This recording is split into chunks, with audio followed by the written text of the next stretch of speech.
Hi there. I have just come to sit down. This is the only time I have to work, like the only ring fence time I have to work in the school holidays.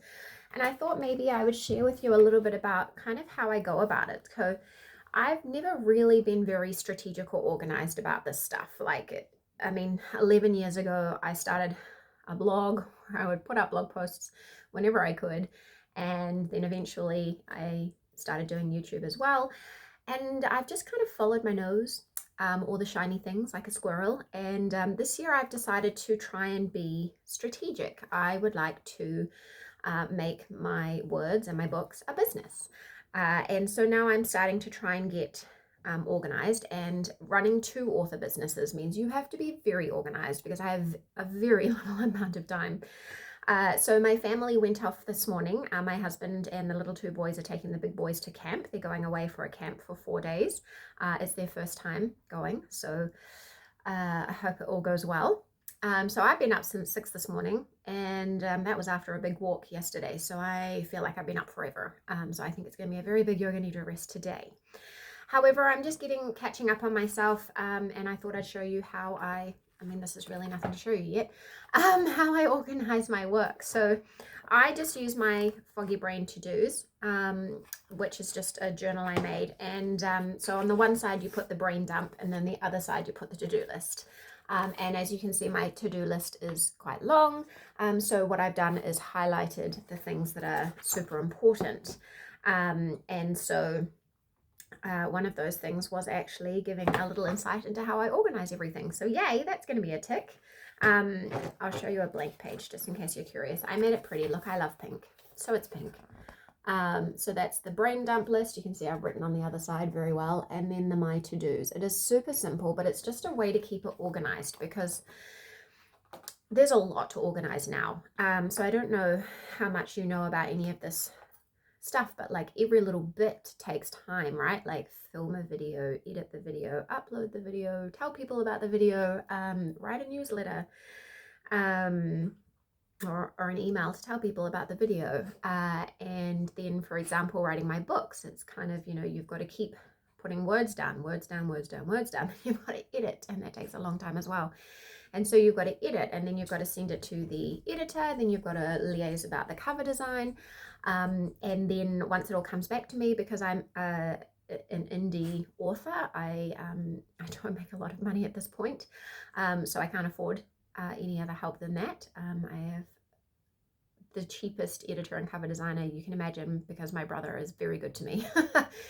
He is a graphic designer and the most meticulous editor you'll ever meet. And I use a couple of people for beta reading. So it is at the moment a tiny little thing. So everything comes back to me. And so once it all comes back to me, then I've got 100 tasks behind the scenes. So for example, I'm trying for direct first. So I have a book coming out in October. It's a Christmas novella of Beautifully Ours. It is the sequel to Mindfully Yours, Ella, which is the first. I probably have a copy here. Yes, the first. This is my first fiction book that I put out. I put it out earlier this year, and I have a sequel. This is just my proof copy, so I've written all through it, but Beautifully Ours, and this is coming out in October. And so what I need to do to get it ready is I need to obviously completely finalize it and then format it and get it into the right format, like EPUB and Mobi and all of that. Then I have to upload it in PayHip, which is where I sell things myself, like not through Amazon. And then I'm creating some like special bonuses. So I'm like designing bookmarks and book club discussion guides and things like that. So I've got to compile all of that together. And then there's like little things like you have to make a thumbnail for the listing and other imagery to go with it. And then obviously anytime I talk about it on social media, there's imagery or videos for it. So that all has to be created. So yeah, there's a lot of work in the background. So I don't know how interested you are in hearing how that works, especially as a chronically ill person. Essentially, I just have to keep checking in with myself and break it down and keep asking myself, okay, what is the highest return on investment now? What is the thing that I can do now that's going to push the needle forward.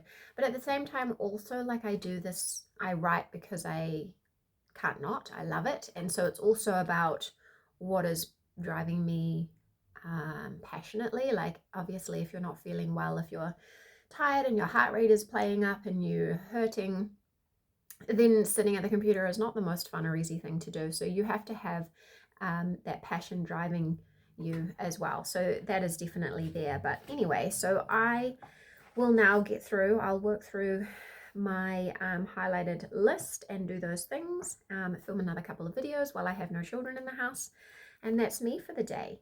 If you wanted to have a look at this, it's just on Amazon and Lulu. I prefer the Lulu copies, but up to you. I'll put a link below in case you're curious, and do let me know, please, are you at all curious of how this journey looks as a person with chronic illness?